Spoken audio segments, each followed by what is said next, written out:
fashionista. Welcome to my channel. I'm so excited to be here. Happy February. If you have not watched my February horoscopes, check them out. I will link them below, or maybe add them up here somewhere. I don't know, YouTube does that thing. So I'm coming to you with a video about astrology and compatibility in relationships. We are in February. It is the week of Valentine's Day. My husband and I are personally not Valentine's Day people, but a lot of you guys might be. And I know we all get bombarded by so many Valentine's Day, commercials, whether it's like ring commercials and chocolates everywhere, red, pinks. It's just a lot. So it could have all of us thinking about partnerships, about relationships. People that are in relationships, it might feel like you feel pressure. People that aren't in a relationship, you probably feel pressure, like, where's my boo? So I totally get it. It can be a time of just sadness and contention and irritability, kind of like the holidays when you're, alone, quote unquote. But since we're in this whole season of love, I thought, why not talk about it in astrology? You guys know astrology has been the biggest tool in my life. It's something I use daily to help me to plan my life, to just get through life, to understand life. And I've definitely used it for love. I think that is probably the top thing I've used it for. I mean, love and career are like this and this for me.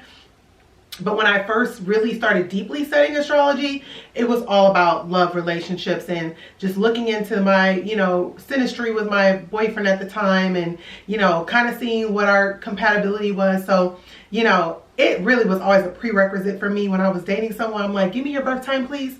That was like the first thing. I don't recommend to do that, but I definitely did that.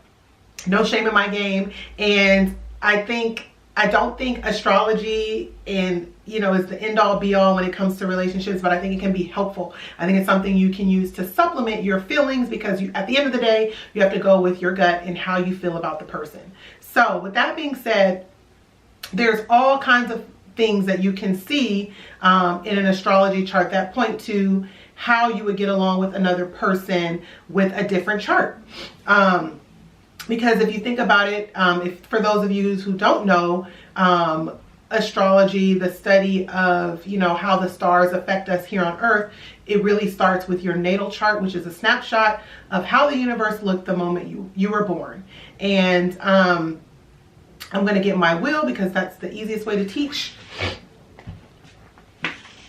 So you guys who watch the channel, you're used to my handy dandy astrology wheel here. And so imagine this was your chart.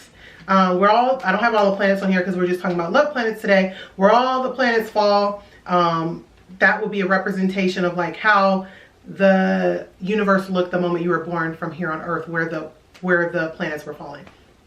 So you have a chart, and then everyone else has a chart. So when you put those two charts together, there's a new energy that's formed. That's why, that's one of the reasons we don't get along with everybody, right? You vibe with certain people. It's like some people you might meet and you're like, oh, dang, I really like them. It's like an instant rapport. Then other people, you might meet them and it's like, oh, I really don't like that person. And there's probably something astrologically that I could see if I had that person's accurate birth time. So that's just a representation of the chart. I'm gonna bring this back in a little bit. So when people come to me about, am I gonna be good with this Gemini? Am I gonna be good with this Virgo? I hate answering those questions. I will gladly do it because I think we're all used to this whole sun sign astrology that's centered around the personality being linked to your sun sign. And that became popular in the 1900s. Really, traditional astrology, which I definitely use in my practice, is so much more complex than just your sun sign. There's so many things that go into it, but the sun sign is the easiest thing for people to identify, to kind of add, some sort of qualities to. So the sun sign is the sign you were born in, the sign that the sun was in the moment you were born. So everyone's used to, most people know their sun sign, and that's just the starting point. So when someone asks me about compatibility, yes, I can start there, but it's so much deeper than that. So I'm going to go over in this video some of the, I guess, four 4 or 5 things that I think you should look at to see if you can be compatible with someone astrologically. So I have, I just made some quick notes here for astrology compatibility. So in astrology, your sun sign represents your general personality. It's a common rapport. I heard an amazing analogy from a famous astrologer. I believe it was, I can't think of his name right now. I'm drawing a blank. I will link it below because I like to credit people. I don't know why I'm drawing a blank. But anyway, he compared a sun sign to, let's say you're a Taurus. I'm going to use my sign because I'm a Taurus. Everybody's like, when people say, well, I'm not like other Tauruses, I'm like, yeah, duh, we're not all alike. We all have a whole chart. And even within each zodiac sign, there's like different degrees within each sign. So that's a whole nother video. But it's like being from California, because I'm from California. Yes, everyone from California kind of has an instant, like, you know, rapport. So if we were traveling across the world and we were in Italy and I met someone from California and I'm like, oh, I'm from California too, there would be things we would be able to relate on, right? But where in California are you from? I'm from Los Angeles. Are you from San Francisco? What neighborhood in Los Angeles did you grow up in? What street did you go on? Who are your parents? Like, there's all these little, it goes from macro to micro. So the sun sign is very macro. It's very big picture. It shows like what your general personality would be like, and likes and dislikes. The sun is all about vitality. It's passion. It's what fuels you. It's how you want to be seen, or how you want to express your creativity in the world. It's your general habits, like loosely some habits that you have, tendencies, but at a top level thing. So when you're dealing with compatibility, the first thing you want to start with is, are our sun signs compatible? And I'll get into how you can look at some compatibility after I go through all the 4 compatibility things. The second thing I like to look at is the moon sign. So your moon sign in astrology is, the moon is connected to the mother. It's connected to nurturing. It's connected to feelings and your emotions and how you process things emotionally. The side of you that people don't necessarily know and see unless they're close to you. Whereas the sun is a little more, people can pick up on that more. The rising sign, if you know your rising sign, I won't go into that in this video, that's more of like the initial reaction. The sun is more about like your general personality, and then the moon is all about like your internal feelings and how you express emotions. That's like the simplest way. So the moon, knowing that you're going to be in relationship with someone, of course there's emotions involved, and that means you have to get along emotionally. You could have 2 sun signs that are like, yeah, we both like the same things. We like to go out. We like to cook. We like to go to concerts. Like, you have things that you like to do that maybe your sun sign indicates, but your moon sign, you could be a totally different way. You might be someone that needs a lot of reassurance and nurturing, but you might, or on the flip side, the other person might be someone that kind of is hands off and doesn't really like to talk about emotions. And so we all have a different emotional makeup. And so obviously that really affects your relationship. So I would say that to me is almost like one of the top deal breakers when I'm doing relationship readings and I'm looking at what's called a synastry chart, and I'm looking at these 2 moon signs together. They could have different points of like things that get along, but if there's a moon sign that's not compatible, or there's moon signs that just really don't understand each other, I find it sometimes difficult to make that relationship work, because emotionally you can't fulfill each other. So the moon is super, super, super, super important in compatibility. Then another thing to look at is the Venus sign. And the Venus sign is your love sign. That is the planet of love, Venus, love and beauty. And so Venus in your chart can tell you about your relationships. It can tell you about the type of relationships you like. It can tell you about the nature of your relationships. It can tell you how you act in relationships, what your taste is like, what's like a refinement, like what is important to you in regards of like aesthetics, all of that. But in regards to relationships, it's more linked to like how you are in relationships, the type of partners you attract, and what you expect in a relationship. So Venus is obviously very, very important when it comes to compatibility in astrology. And I do think sometimes the Venus signs, if I had to choose what trumps the moon or the Venus, I would personally say the moon. Just because I think we all are emotional human beings that need emotional fulfillment in some way. But Venus is like a close second. And I think most people might think, well, isn't that the obvious thing? Isn't that the first thing you should look at is your Venus? Yes, but if you think about what it takes to make a lasting relationship work, I personally would choose the moon. That's just me. So Venus is very important. Then the last thing that well, not the last, but Mars. I'm going to talk about Mars. So Mars is the planet of action, aggression, war. Well, Mars was the god of war, passion, everything. Like it kind of represents sex in astrology. I'm just going to put it that way. And I just wrote passion because not only does Mars show where you put action in your life, but it can show in relationships how you are when it comes to a passion, like how passionate you are in your relationships, especially if that Mars is making what's called an aspect to a planet in another person's chart. And so that can indicate like, you know, your sexual chemistry and things like that. So those are the 4 things we're going to talk about. And then honorable mention, which is super important because, and probably should be on here quite frankly, but I'm just starting with these, is Mercury. Mercury is the planet of communication. And, you know, everyone will tell you that in a relationship, in a marriage, in an important partnership, you need communication. Hi, baby. Oh, brother, I'm recording a video right now. Okay. Bye.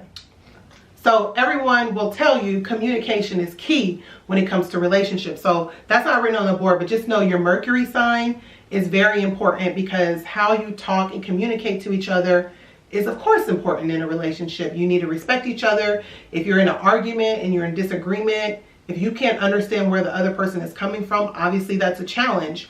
So Mercury is super, super important in compatibility, even though it's not written down on this thing. So I'm going to tell you the easiest ways to see if you can be compatible with someone based on your sun sign, your moon sign, your Venus sign, your Mars sign, and even your Mercury sign. So I have my handy dandy astrology wheel that's created by Kesenya astrologer. I will link her information below if you're looking to get one of these made for yourself. Some of the easiest ways to find out if you're compatible with someone is by looking at the element. That would be the first thing.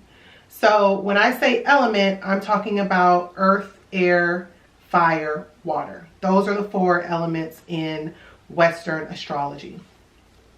So fire is all about passion, initiation, being kind of hot-tempered, making quick decisions, being quick to act.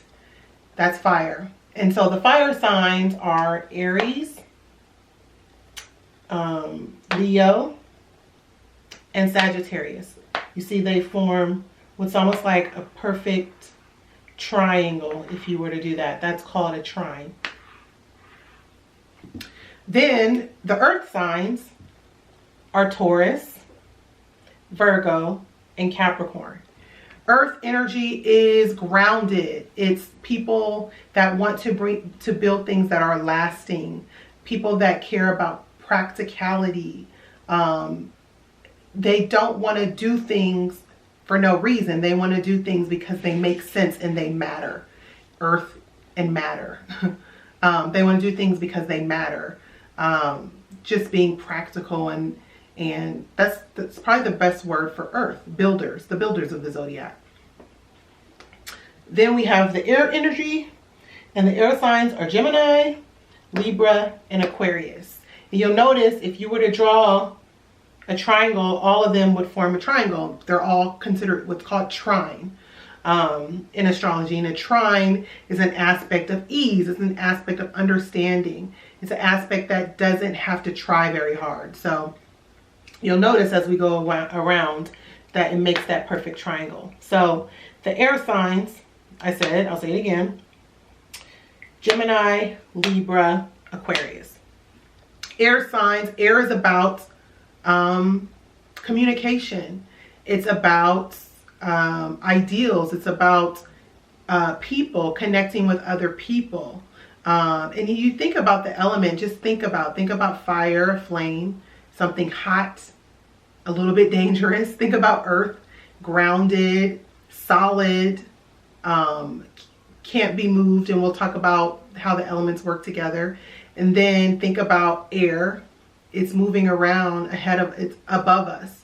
It's all around us, but it can't be contained. So think of air signs as people that don't like to be contained. They like to be able to move. It's about ideals and ideas.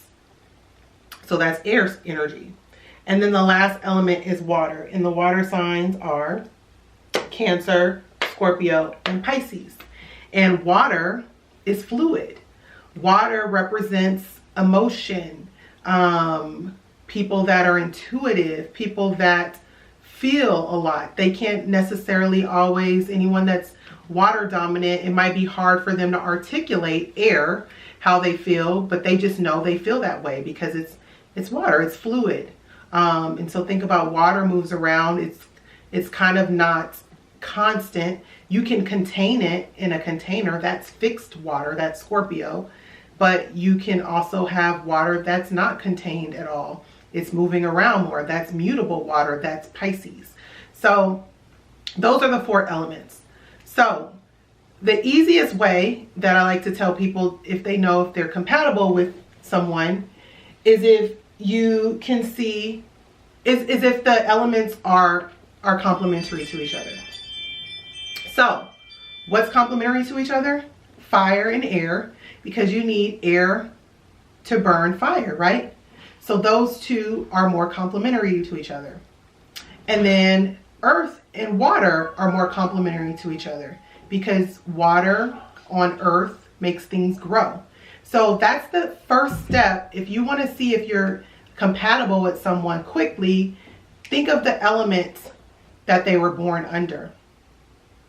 And that's the first step. So what you would do, so let's say, the first example is I'm going to use my husband and me because that's the first thing that comes to mind. So I'm a Taurus sun.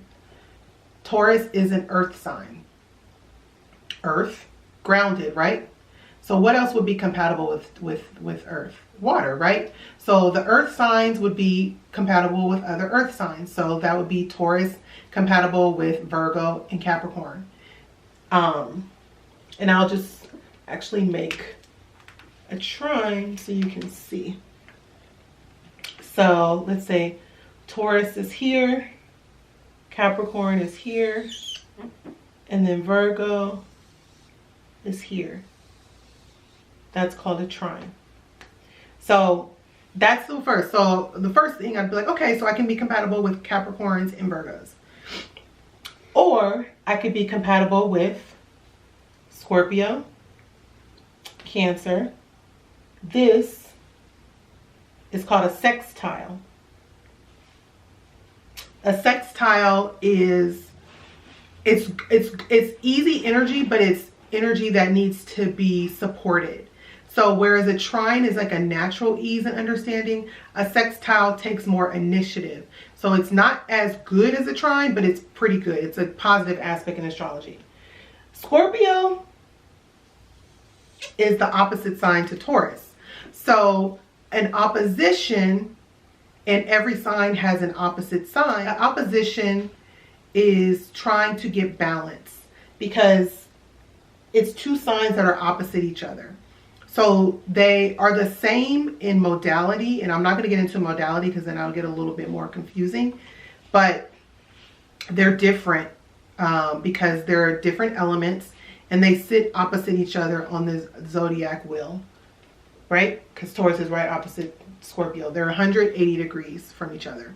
So they're different in nature, but what one has, the other one might lack, and vice versa. So there can be balance there. So when you're doing the whole earth, water, fire, air, take into account the sign that's opposite yours.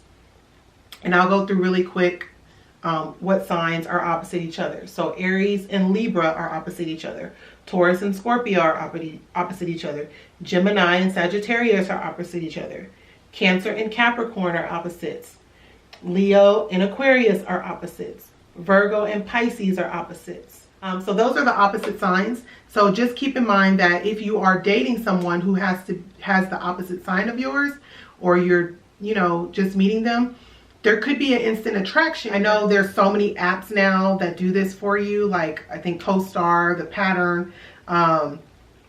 But if you don't have access to that, or there's so many astrology apps where you can actually see someone's sign and pull it up, and then you think about it, okay, would we be compatible? And you can think about it without having the app do it for you. So let's say, I'm going to do a hypothetical person. Okay, so let's say someone has an Aries sun. And then let's say, so they're in Aries. They would have, let's say their moon is in, I'm going to put their moon in Virgo. Let's say their Mercury travels close to the sun, so it's either in its own sign or one away from it usually. So let's say their Mercury's in Taurus.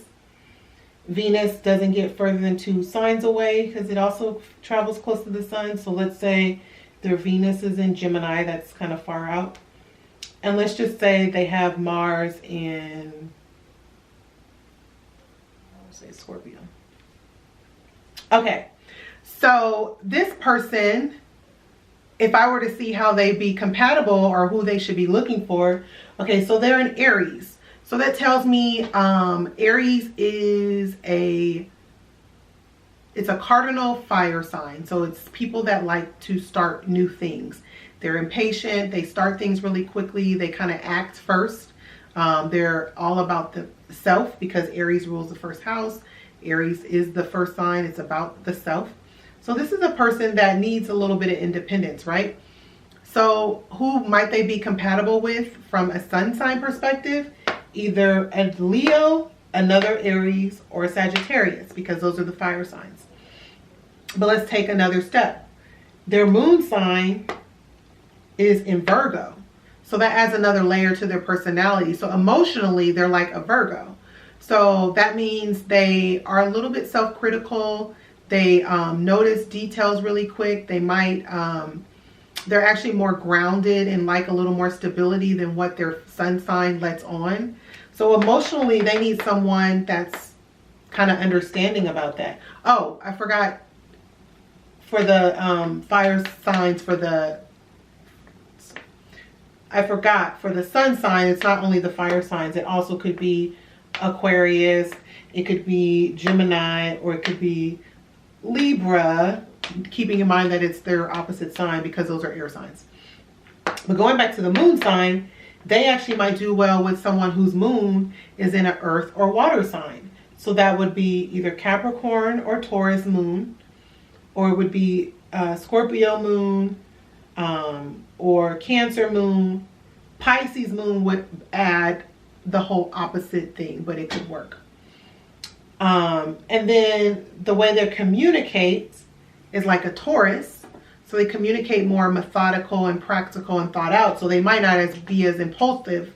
They might not be as impulsive as what, an Aries with another Mercury would be, because this would be the tendency to think maybe before you speak, or think before you act.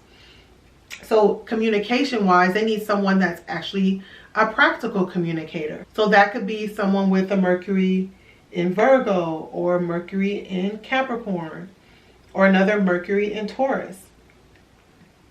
And then also a water sign Mercury, which could be either Scorpio, keeping in mind that's the opposite sign, or it could be Pisces Mercury, or it could be Cancer Mercury. So you guys get the gist. It's just looking at the elements, and nothing's going to be perfect. It's so hard to get the perfect chart that aligns to where all of your planets and their elements are compatible with another person's planets and their element. That's not even realistic. That is like, there has to be tension in relationships too, because that actually, that's actually what causes the growth. And we all need growth. We need tension for growth in life. So it wouldn't even be good if everything was perfect anyway, because it would be like a relationship that had no growth. But like, you're not going to find someone that has literally every element in their chart compatible with every element in your chart. It's just not a realistic thing. So this is just a first thing to go by. So like I said, I put emphasis on the moon because I feel like the moon is such a big part of your chart. And then the Venus, you would do the same thing. And I don't have Mars. My Mars fell down somewhere. So that's not even on here. So I'll do another example so you can see, and I'll use myself. So I'm going to put where my stuff is. Oh, Mars is on here. Sorry. And Mars is in Scorpio. And my moon is in Aquarius. And I'm going to turn it this way because this is more representation of my chart. Okay, so this is not taking into account that when you're in a relationship, you have your own stuff. We all bring stuff and baggage to a relationship, and that's represented in our chart.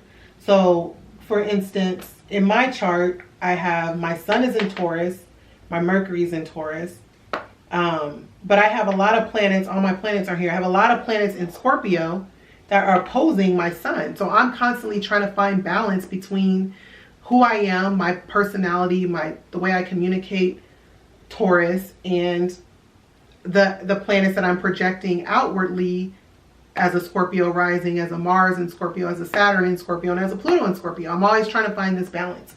In addition, those are squaring my moon sign. They're making what's called a square, which is a point of tension in astrology. And I have a T-square, that's another video, on my moon. So there's this like constant imbalance, like who I am emotionally is not in harmony with what I'm projecting or who I am personality wise. It's a different emotional thing. So if I were to look at compatibility, and I've gone through the zodiac, so I know who I'm compatible with, but Taurus suns, who would they be compatible with? Either other earth signs or other water signs generally. So that could be Virgo. I dated a couple of Virgos. That could be Capricorn. I'm married to a Capricorn. I was with a Capricorn for a very long time. And then that could be another Taurus. I've never actually dated another Taurus.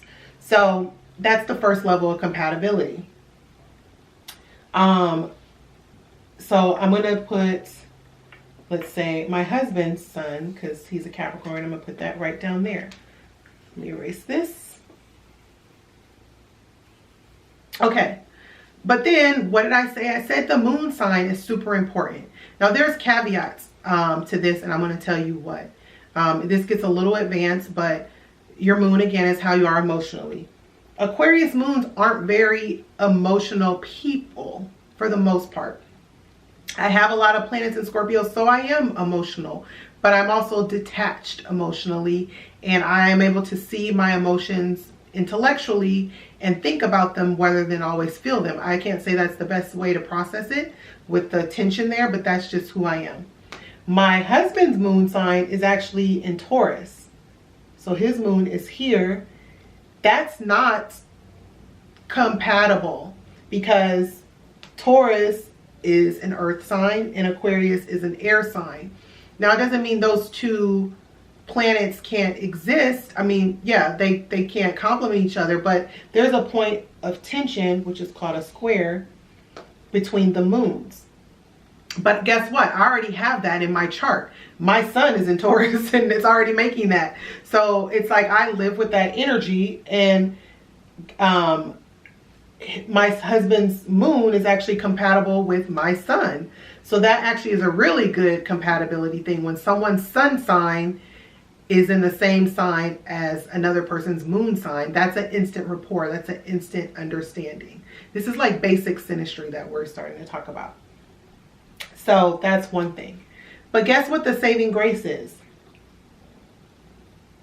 My husband's Venus is in Aquarius, right next to my moon. So Venus is, like I said earlier in the video, it's how you are in relationships, it's who you can attract in relationships, how you like your love to be. The interpretation for my husband would be he likes relationships with people that are different and eccentric, Aquarian-like personalities, or it might be important for him to communicate in relationships because Aquarius is an air sign. So my moon is compatible with his Venus sign. So that's also another, you know, positive compatibility point. So you can kind of see that even though your moon sign might not be compatible, but maybe your Venus and that other person's moon are. And so there's a compatibility there, and there's like another something compensating for the lack of the compatibility in the other area. Another thing that I wanted to point out, my Venus is actually in Aries, which is not the best placement for Venus, but Aries is a fire sign, right? And Aquarius is an air sign. So that means by sign, my Venus sign is actually compatible with his Venus sign. So even though my Venus is kind of not in the best place, when it comes to a relationship, our Venus signs are actually what's called sextile. So an air sign and a fire sign are typically compatible.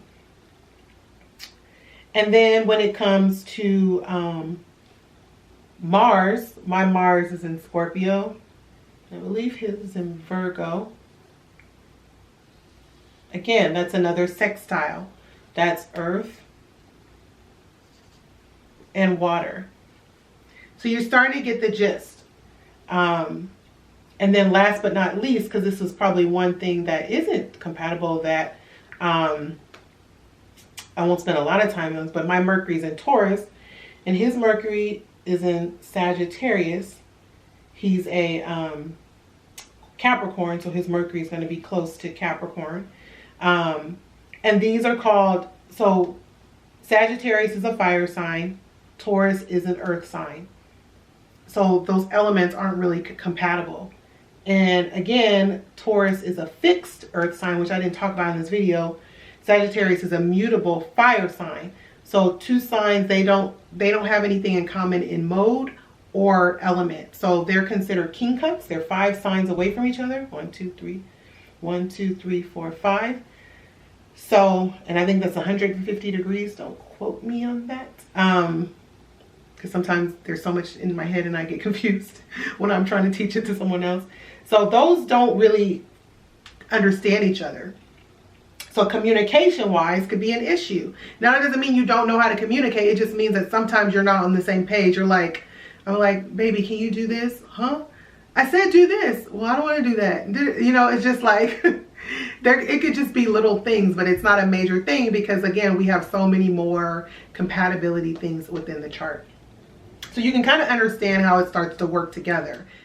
Okay, so I know I did a lot of talking. I know that could be a little more complicated. I don't know if I explained it well, but I hope I did. The main takeaways from this video are A, your sun sign, your moon sign, your Venus sign, and Mars and Mercury are important in relationships because those are our personal planets. We have 2 more other personal planets than those in the chart, but when it comes to relationships, and if you're trying to do a quick compatibility study, I would start with those. And then once you identify what sign that those planets are in, then you can say, is it a fire sign? Is it an earth sign? Is it a water sign? Or is it an air sign? And then match up the element that likes to be with the other element. And then just start from there and just play around with it. And you'll be able to tell, you'll start to notice like, okay, you know, my Mercury is in a air sign. I get along with other people that have Mercury in air signs. We have an ease in communication. My moon sign is in a water sign. I get along with people who have earth moon signs because they're able to practically tell me how to work through my emotions. They calm me down. They ground my emotions. And you'll start to see that you have certain synastry compatibility with people, and it's probably because those elements are in harmony with each other. This is the month of love, and if you haven't checked out my landing page for the Manifest Your Love Partner course, and you're looking to manifest a love partner, or you're looking to just have a better relationship and understand yourself and how you are in relationships better, you definitely want to check this course out. It's on special again for the month of February for the price of $97. It's a great do it at your own pace type of course. It includes a course video and materials that's easy to understand, easy to work through. It includes guided meditation. It includes manifesting love exercises, so that you really get in the mindset of calling in the love that you know you want and deserve. So if you are into Valentine's Day, I hope you have a great Valentine's Day. If you're not, just hang out and veg out with your friends or yourself, Netflix and chill with yourself. But yeah, I hope you enjoyed this video, and I will see you in the next one. Thanks for watching.